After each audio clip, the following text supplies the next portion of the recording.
Yo, what's up, everyone? This is Terry with College Football Stop, bringing you another show today. Got a lot of stuff to get into, man. Ohio State, some Ohio State recruiting portal update news, coaching staff news, and I want to talk a little bit about the national championship. Obviously, Michigan winning it all. As an Ohio State fan, that sucks. Makes you kind of really question where the trajectory of your team is going. But we'll get into some of that. Then obviously some coaching staff updates from Ohio State.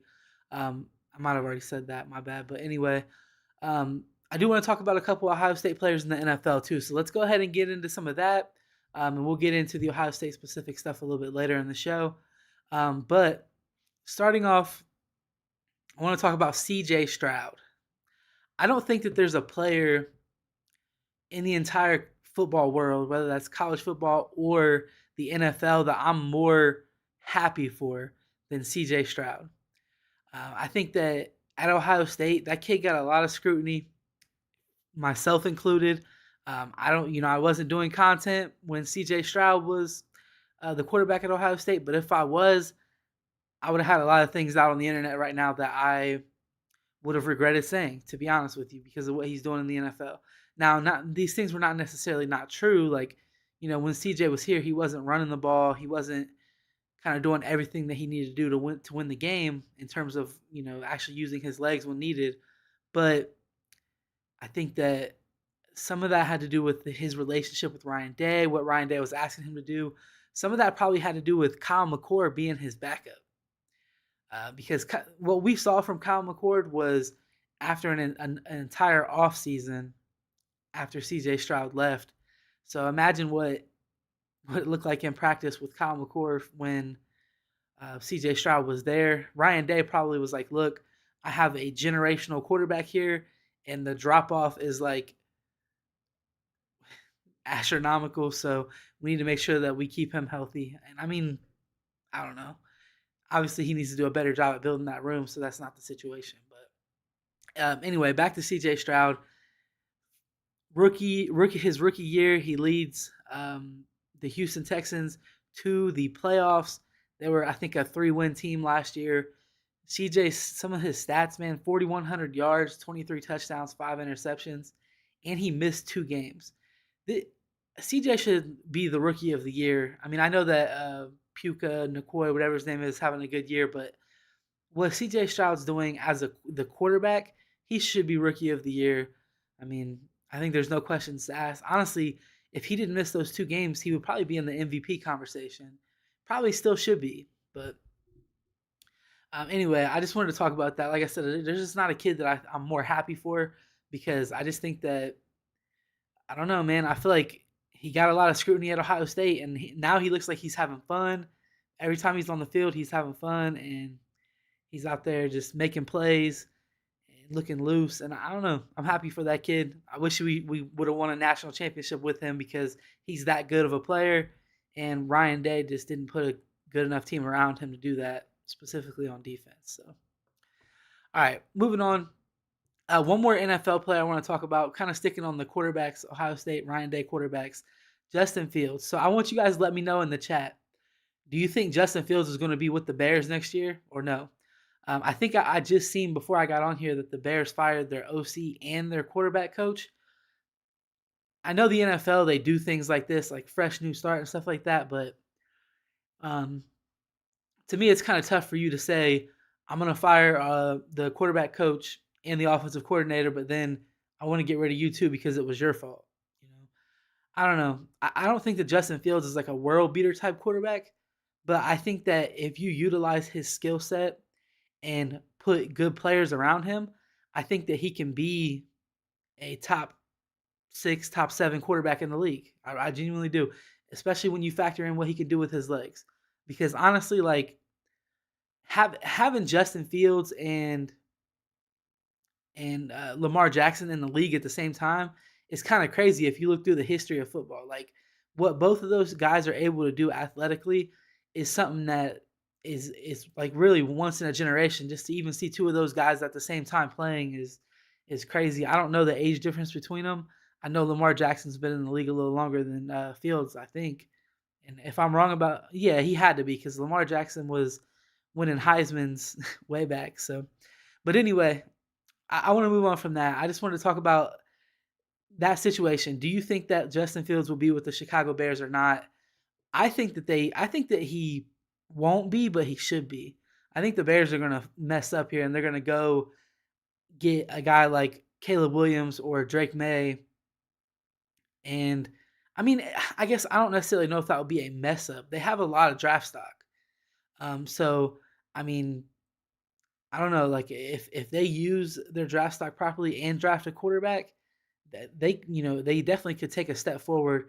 But I think that they could jump into like a playoff team next year if they can use their draft stock and their salary cap that they have, whatever, to build around Justin Fields. I think this could be a playoff team next year. So I don't know. I don't want to talk too much about NFL. I don't watch a ton of it, but I do like to watch what the Ohio State guys are doing. I just never picked the NFL team to be loyal to, so I kind of follow players. Um, anyway, let's move on from that. Let's get into some of the Ohio State stuff. So I want to talk a little bit about the recruiting and the transfer portal. Now, as you guys know, I don't follow the transfer portal and recruiting as much as other people do, but I like to talk about the things when they happen and what they're going to have, the actual impact they'll have on the team.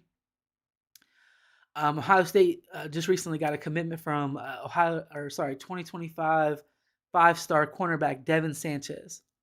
Now, the Sanchez family, his mom and his dad, I keep seeing them all over Twitter, and they're very verbal about how, or they're trying to help build the class around Devin. Basically, they want this to be a really good class, and they are really high on Ohio State's coach Tim Walton, which kind of makes sense, man. You know, you look at Tim, everybody calls him OG Walt, and he's always rapping and putting out thoughtful thoughts and all that good stuff. I think Tim Walton can really help take this defense to the next level. And kind of tying in another thing here. Actually, before I move on from that, let me talk a little bit about Devin Sanchez because that was the original point here. So, Devin Sanchez is a kid that is, I mean, he's a five-star cornerback and he deserves to be it. This is like one of the most surefire good players that I've seen if you watch his tape. So, I mean, I don't know, and the kid seems to be locked in, and I mean locked in with Ohio State. I think it came down to Texas A&M, Bama, and Ohio State, but him and his family love Tim Walton. And honestly, like if we're gonna continue getting kids like this is what tells me that BIA is back. I mean, last year they were really good on the field, but that has to follow up with continuing to bring in guys. And if you look into like 2025, the cornerback room is going to be insane. It's going to be insane. You're going to have Aaron Scott, Bryce West.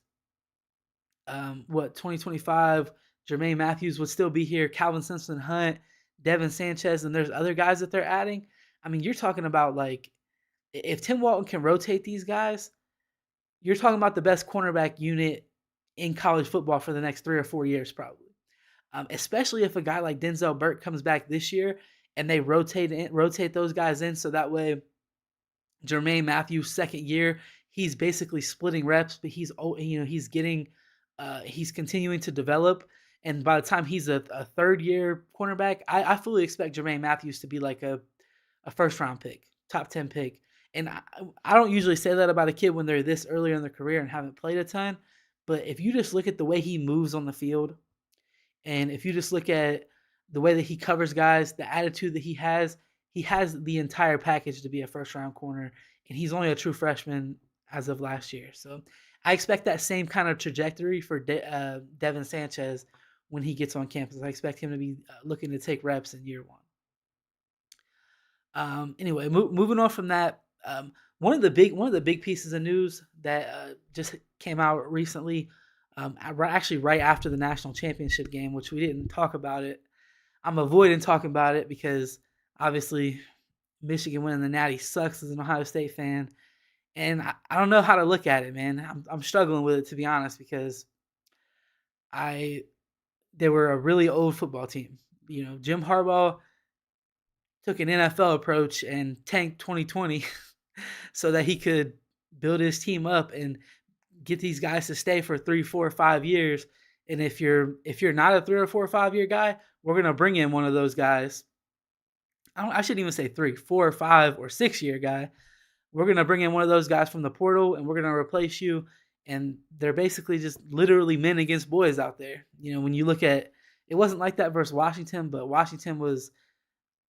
That's kind of just the way it is when these good teams from the SEC or the Big Ten play a good Pac-12 team. They just push them around. And I said it the entire time that Michael Penix Jr. needed to have a really good game for them to beat Michigan, and he didn't. I mean, he missed a lot of guys that were open. And I know that Michigan's D line was getting pressure and all that good stuff, but he dealt with that in the past, and he was able to complete those passes, especially with guys who are that open. He was completing passes before where guys were really not open. So, Michael Penix Jr. is a good player, just didn't have his best game. And I don't know, man. Michigan took care of business. That's a really good defense. I would imagine that people would be knocking down the doors at Michigan to try to get Jesse Minter on their staff.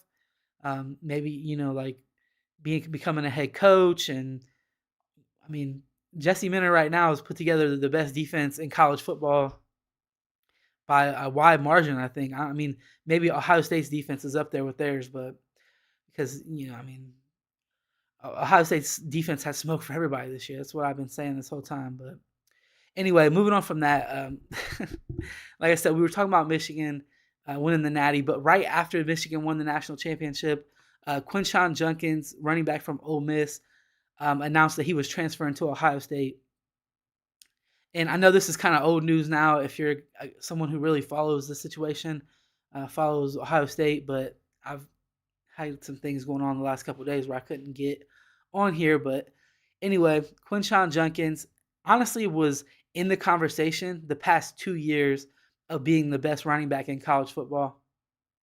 So bringing him in, and there's just a lot of smoke about TreVeyon Henderson coming back. So if you bring in Quinshon Judkins and Trey comes back, Ohio State doesn't have a choice but to draw their schematic game plan, whatever, all that good stuff. Draw their game plan up to be a running football team. These guys need to be getting the ball. Like this year, Marvin Harrison Jr. was the best player on Ohio State's overall team, right? Ryan Day drew up his playbook around Marvin Harrison Jr., and that's where Kyle McCord was going almost all the time, almost to his detriment because he had guys open. But anyway, sorry, I lost my train of thought. But anyway, Ryan Day draws his playbook up around his best players. Next year, if TreVeyon Henderson comes back, Quinshon Judkins and TreVeyon Henderson are going to be your best players on your team, especially on your offense. So I don't know. You need to make sure that you include these guys in the game plan, and Ohio State needs to get multiple in the run game. We cannot just bring in Trey and Quinshon Judkins and run stretch to the boundary over and over again. It's just not smart. It's not smart. Our running game could be one of the best in college football with the personnel that we have, and it seems like we just don't want it to be. Ryan Day preaches that he wants to be balanced, and I do think that he wants to be balanced to make sure that his pass game works, but I don't think that he wants to be balanced in terms of our run game needs to be as good as our pass game, and that needs to change, because especially if you're bringing in Quinshon Judkins. So let me see here. Anyway, if you guys get a chance, go on YouTube and check out Quinshon Judkins highlights, or even just go watch a game of Ole Miss against whoever if you haven't already. I mean, he had a phenomenal freshman year. Was, like I said, widely regarded as like the best running back in college football as a freshman. Maybe he wasn't regarded the best, but people coming into this year expected him to be the best. And he had another good year this year where he got over 1,000 yards, 15 touchdowns. I think he was the only ever running back since Herschel Walker to have 15 touchdowns in his 2 first years in college. I could be wrong about the player there because that was just something I remember seeing, but I'm pretty sure it was Herschel Walker. Anyway, I want to talk a little bit about this Ohio State coaching staff before we wrap the show up here, because they do got some changes coming. The first one has already happened. I expect more to happen maybe today and maybe going into next week. It's kind of widely known that Ryan Day is looking for an offensive coordinator So he wants to probably give up play calls, which is another thing that I've been saying for a while now. Literally for like the last 2 years, I've been saying that Ryan Day should give up play calling.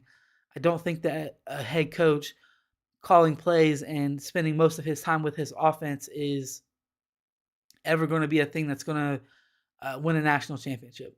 I just don't. I think that you need to, when the game's going on, you need to be fully locked into the game.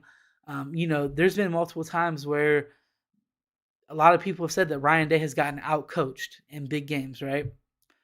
And they're talking about like going forward on fourth down. They're talking about like those coaching decisions that have to be made, clock management and using your timeouts and personnel, all that good stuff, right? And a lot of coaches leave their personnel up to their position coaches. But I know that when you're a head coach and you're not calling plays, it's going to be easier for you to realize, like, hey, my defensive personnel right now is not what we need. We need to make a change here. So I don't know. I think Ryan Day needs to bring in an OC, and I guess he's going to do it. He's looking to the NFL for a guy, which I love that. I want more NFL guys around Ohio State, and that's just kind of where I'm at. I think that a lot of the good teams in the country are built off of having NFL guys around. Look at Georgia. The Todd Monken was their offensive coordinator, and then he left, and he's now, I think, the offensive coordinator for the Ravens. Like, that's an NFL guy. Michigan's the same thing. Jesse Minter was an NFL guy, got their defense the best in college football. I don't know if Sharon Moore was or not, but regardless, you need at least one NFL offensive coordinator or defensive coordinator. And honestly, we don't have an NFL defensive coordinator right now with Jim Knowles. So, but that's a whole nother story for a whole nother day. We'll have another show. I'll talk about like Jim Knowles schematics and kind of what I think that the ceiling is for that defense. So. Anyway, the one domino that has fell already is Perry Eliano is not being retained by Ohio State. I don't think this is like a firing situation. I think that his contract was up and Ryan Day decided that we need that spot.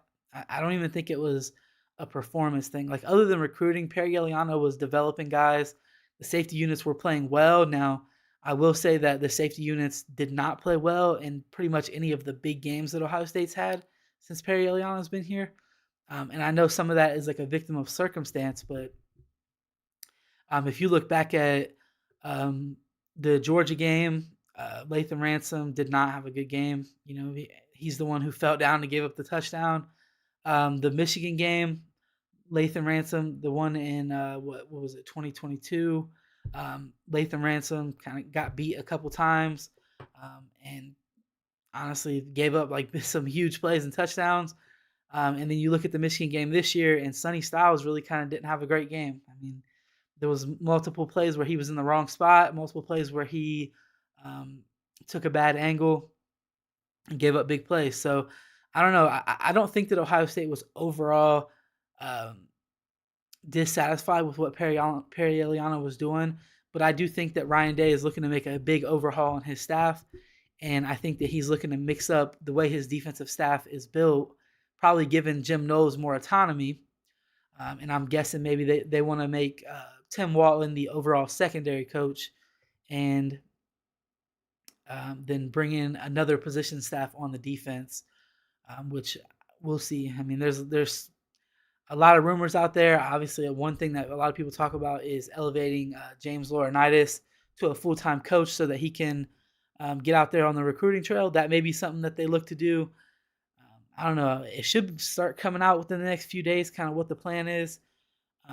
And hopefully the fact that the offensive coordinator hasn't been rumored or announced yet means that maybe that person is currently on an NFL team that is in the playoffs, and Ryan Day's not been able to make that move yet because they're currently with their team. Hopefully it's something like that. I expect to see at least like 3 to 5. You know what? I'm going to say more. I think maybe 5 to 6. No, 4 to 5. 4 to 5 is the right number. 4 to 5 changes on the Ohio State coaching staff. I think that will include guys probably like Parker Fleming. Rumors about Corey Dennis. I don't know what you do with that situation. Obviously, that's Urban's son-in-law. So maybe you urge him to find a new job if you want to get rid of him because you don't want to any articles or anything coming out about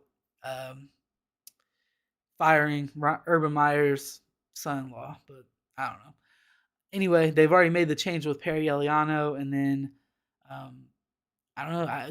The word was that Ryan Day told the entire offensive coaching staff that nobody's job is safe.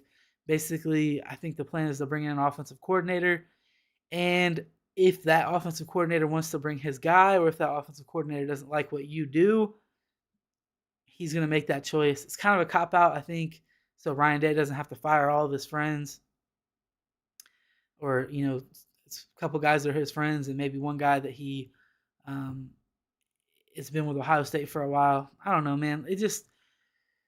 These situations are hard because obviously you're dealing with humans, you're dealing with people, but at the same time, it's like if you got into the football industry, like it's a cutthroat industry. It has to be a cutthroat industry because the only thing that Ryan Day is doing by getting rid of you is what he thinks is best for his job, and that's what he has to do right now because Ryan Day's job is going to be on the line coming next year. You would imagine, right? I mean, you can't lose to Michigan 4 times in a row, and put and honestly look worse every single time. As you go on, continue looking worse. Like maybe they'll give him an excuse for 21 and 22 because of the whole cheating allegation thing. But I mean, really, nobody wants to hear an excuse about that for the 2023 game. Nobody wants to hear that, regardless of whether that's for Ryan Day or against Michigan. People are just gonna say that it was already resolved. So I don't know. I'm gonna go ahead and wrap this thing up here, though, guys. Thanks for watching. Hit the like button, subscribe, all that good stuff. If you enjoy the content, come back. I'm gonna start going, like I said, either daily or every other day. I haven't been able to recently. That's why there was kind of all over the place with this episode because a lot of things happened. But peace out. You guys have a good day, and talk to you guys later.